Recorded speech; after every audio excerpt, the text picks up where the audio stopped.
Initially, when we started to consider Zoom, we were trying to first and foremost deal with the challenge of staff having to drive so far between campuses, and the platforms that we had in place at the time were a mixture of different technologies, not necessarily compatible with each other, and weren't accessible on mobile devices.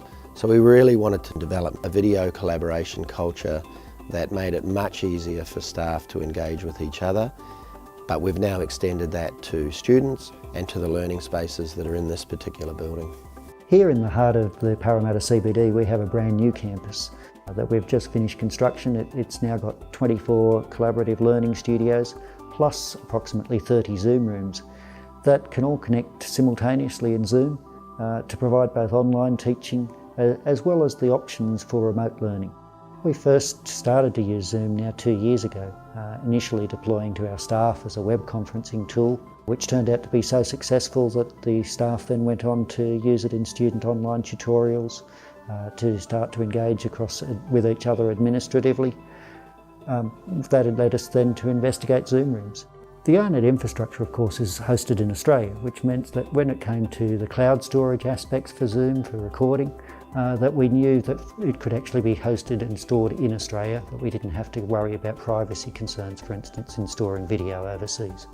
A Zoom room is a replacement for our traditional video conferencing rooms. It's got the same elements. It's got a large screen, a microphone system and a camera, but it also has an iPad that has a very simple to use interface. One of the most appealing features of Zoom is its simplicity. They're bookable rooms, but if you want to hold a Zoom conference, you can just walk in.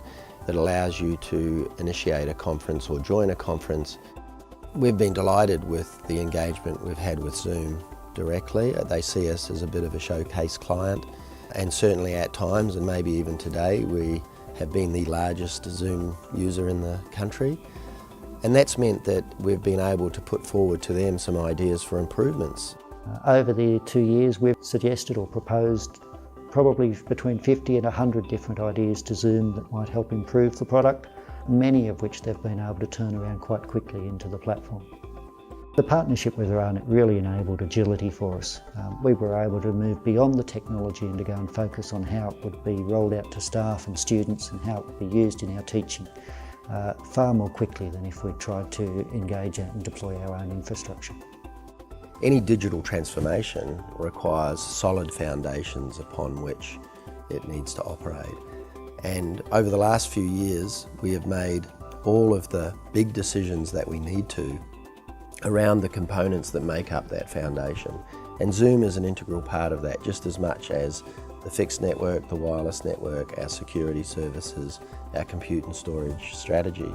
So I'm really delighted that with the foundation in place, we're well positioned to then focus on the student experience, the researchers' experience, and the ability for the university to genuinely transform the way it engages with its key stakeholders.